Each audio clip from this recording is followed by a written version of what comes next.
प्रश्न असा आहे की सरकार काय काम करत आहे.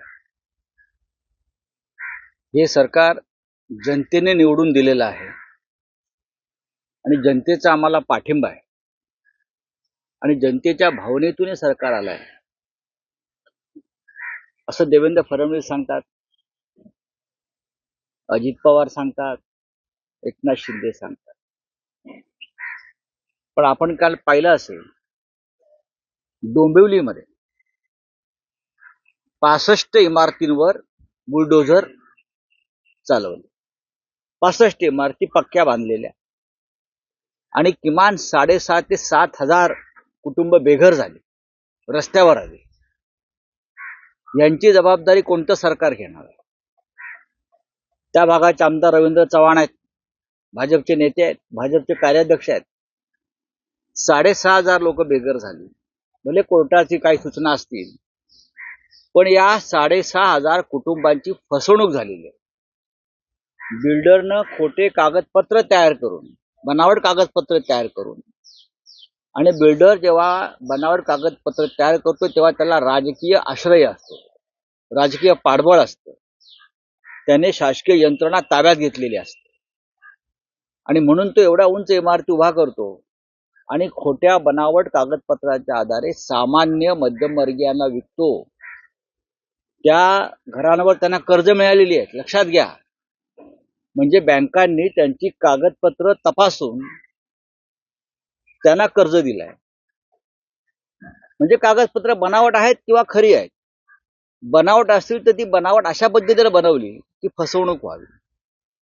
या सरकारला 6,500 कुटुंब एका क्षणात बेघर होतात, रस्त्यावर येतात. मध्यमवर्गीय कुटुंब डोंबिवली सारख्या ठिकाणी याची वेदना होत नाही, याची लाज वाटत नाही. गौतम अडाणी यांच्या प्रकल्पासाठी, हाऊसिंग प्रकल्पासाठी जेवढी मेहनत करताय तेवढी मेहनत भाजप सरकारनं किंवा जे गृहनिर्माण मंत्री आहेत, मुख्यमंत्री, त्यांनी डोंबिवलीतल्या या 6,500-7,000 गरिबांवर जर मेहरबानी केली असती तर ही लोक बेघर आणि उद्ध्वस्त झाली नसती. रवींद्र चव्हाण पळून जात आहेत.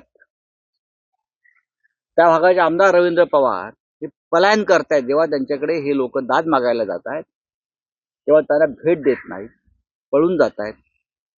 हा काय प्रकार आहे? या 6,500 कुटुंब ही जवळजवळ आता मरण पावलेली आहे, रस्त्यावर आहेत.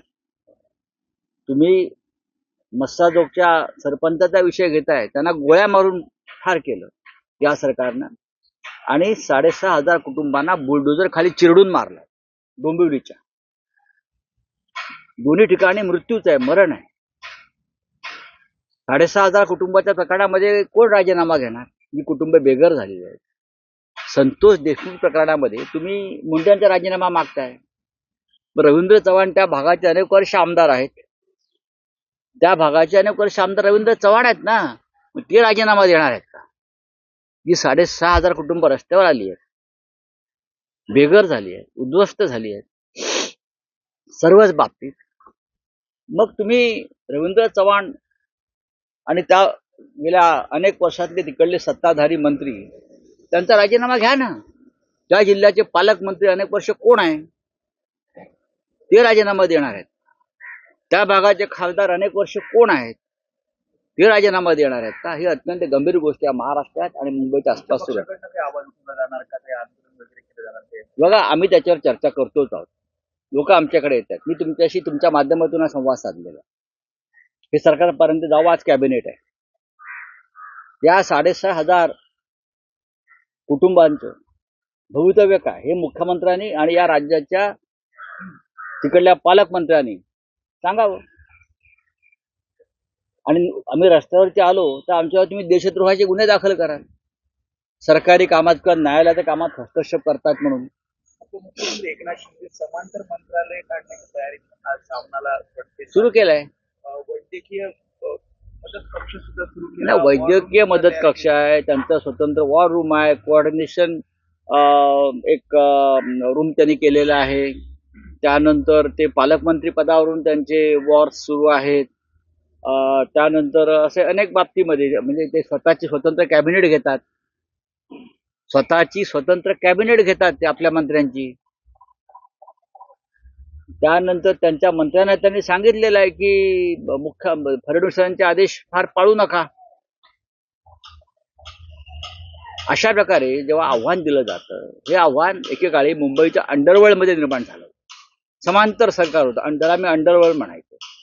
आता हे मंत्रालयामध्ये अंडरवर्ल्ड सुरू आहे ना, समांतर सरकार, पॅरलल गव्हर्नमेंट, समांतर सरकार, प्रति सरकार जर सुरू असेल तर या राज्याची अवस्था ही राजकीय अराजक निर्माण झाल्यासारखी आहे. मंत्रालयामध्ये राजकीय अराजक निर्माण झालेलं आहे.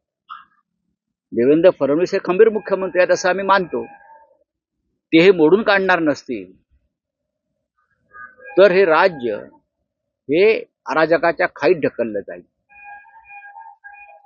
56-57 आमदाराच्या ताकदीवर जे आमदार भाजपने निवडून आणले ईव्हीएमच्या माध्यमातून, त्या ताकदीवर सरकारला आव्हान देण्याचा हा प्रयत्न सुरू आहे. आम्हाला काय कोणाविषयी प्रेम नाहीये. मात्र शिंदे म्हणतात कुठलाही कोळवा नसून आमदार गृह मंत्रालयाकडून त्यांची सुरक्षा व्यवस्था देखील कमी केलेल्या आहेत. आमदार वाय दर्जाची सुरक्षा दिली आमदारांना. मला वाय झेड वगैरे का माहिती नाही, पण त्यांनी या राज्यामध्ये वायझेड करून टाकलेली आहे. या राज्याची त्यांनी पूर्ण वायझेड केलेली आहे. आणि हे वेड्यांचं सरकार आहे. वेळ लागला आहे लोकांना. ही वेड्यांची जत्रा आहे मंत्रालयामध्ये.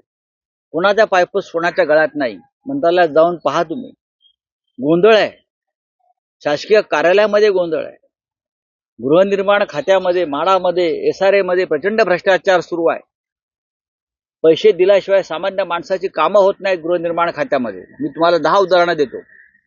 कारण प्रत्येक अधिकाऱ्याची नेमणूक SRA मध्ये आणि माडामधली ही थेट संबंधित मंत्र्यांना रोकडे पैसे मोजून त्या नेमणुका केल्यामुळे हे अधिकारी सुद्धा लहान लहान कामामध्ये रोज कोट्यवधी रुपयाचा गल्ला जमा करतात आणि संबंधित मंत्र्याला त्या चरणी तो अर्पण करतात. ही माझ्याकडे आजची माहिती आहे. मी लवकरच त्या संदर्भात कोणत्या प्रकल्पामधून किती पैसे घेतले गेले आणि कुठे दिले ही माहिती जाहीर करणार.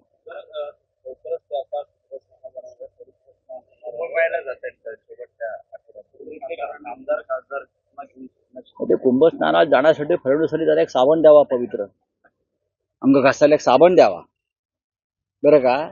बघा तिथे कुंभस्नानात सध्या जे काय चाललेलं आहे,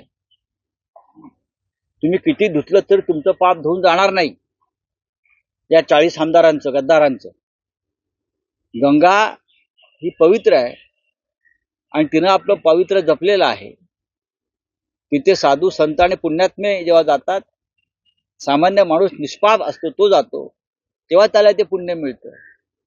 गद्दार, बेईमान, भ्रष्टाचारी जर त्यांना वाटत असेल की आम्ही जाऊ आणि आम्हाला पुण्य मिळेल, तर तसं नाहीये. ते आम्हाला गंगेचा इतिहास माहिती आहे. मस्साजोगचे ग्रामस्थ आंदोलनाचा इशारा देत आहेत. त्यांचं म्हणणं की जे सह आरोपी आहेत किंवा जो आधुनिक आरोपी पकडायचा आहे त्यांना तातडीनं पकडलं जावं आणि पोलिसांनी ज्यांनी या सगळ्यामध्ये मदत केली त्यांना सुद्धा. मस्साजोगच्या ग्रामस्थांचा आवाज कोणी ऐकणार नाही. हे सरकार मूक आणि बधीर झालेलं आहे. या सरकारला आणि मुख्यमंत्र्यांना कोणाला तरी वाचवायचं आहे. त्यांचा जो जुना मित्रपरिवार आहे भाजपा युवा मोर्चामधला, त्यांच्या सहकार्यांना वाचवायचं आहे. नैतिकतेच्या मुद्द्यावर त्यांनी राजीनामा ताबडतोब घ्यायला पाहिजे होता. नैतिकतेच्या मुद्द्यावर. आमच्या काळामध्ये मनोहर जोशी मुख्यमंत्री असताना नैतिकतेच्या मुद्द्यावरती आम्ही 3 मंत्र्यांना राजीनामे द्यायला लागलो. नैतिकतेच्या मुद्द्यावरती आम्ही संजय राठोडचा राजीनामा घेतला होता, ज्या त्यांच्या मंत्रिमंडळामध्ये होता. पण नैतिकता स्वतःमध्ये असायला पाहिजे. अबुली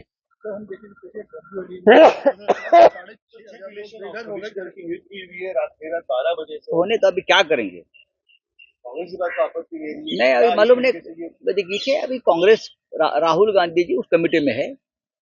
राहुल गांधी जी ने अपनी बात रखी, तो ज्ञानेश कुमार जी है. लेकिन एक बात तो सही है कि राजीव कुमार चले गए, कि उसने देश का चुनाव का एक तमाशा बनाया था, वो चले गए. लेकिन अभी ज्ञानेश कुमार जी ये तमाशा बंद करते हैं या और बड़ा तमाशा करते हैं, वो आने वाले दिनों में पता चलेगा. उसका जिसका इलेक्शन जो विरोधी है वो इलेक्शन पे ना होते, उनकी हार है. ये कौन बताएंगे, ये कौन बोलेंगे. राजीव कुमार जी को बोलो ये पॉलिटिकल बयान बंद करो। आपने जो नुकसान किया है देश का, आपको इतिहास माफ नहीं करेगा। आपने जिस प्रकार से महाराष्ट्र में जो बेईमान लोगों को मान्यता दी है, आपको इतिहास माफ नहीं करेगा। शिंदे गुट की सिक्योरिटी घटाई गई है, क्या देखना उसको, मुख्यमंत्री का अधिकार है, गृह मंत्री है, उनको लगता है। उनके बीच में ऑल इज नॉट वेल है सर। मैं देखिए ऐसा है, ये लोग जो कहते हैं हमेशा शिंदे गुट वाले, क्या हम टाइगर है, हम डरते नहीं, और जो उद्धव ठाकरे वाली शिवसेना है वो खत्म हो गई, तो आपको डर किसका है? तो आप आगे पीछे चार चार गाड़ियां लेकर क्यों घूम रहे? आपको डर किसका है? डर तो है ना आपके मन में, हाँ, कि कभी भी रिवोल्ट हो सकता है और आपको जूते पड़ सकते हैं, आपके ऊपर पत्थर पड़ सकते हैं।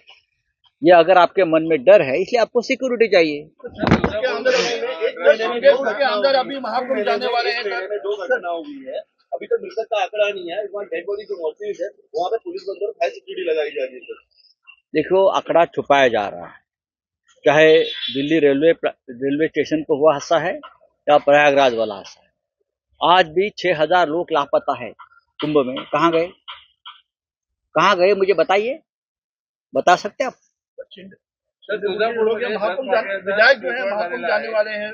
देखिए, वो महाकुंभ में जाए या और किसी पवित्र स्थान पर जाए, उनका पाप धोने वाला नहीं है। गंगा माई जो है उनका पाप अपने पेट में नहीं लेगी। महाराष्ट्र के साथ जो गद्दारी की है लोगों ने, हिंदू हृदय सम्राट बाला साहब ठाकरे जी के पार्टी के साथ जो गद्दारी की है, इतना बड़ा पाप है। आप गंगा में 10 बार डुबकी मारो फिर भी पाप नहीं धोएगा। देश विदेशातील प्रत्येक घडामोडींचे लाईव्ह अपडेट मिळवण्यासाठी आता साम टीव्हीच्या सर्व सोशल मीडिया प्लॅटफॉर्मला लाईक, फॉलो आणि सबस्क्राईब करा। तसंच सर्व नोटिफिकेशनसाठी बेल आयकॉन प्रेस करायला विसरू नका।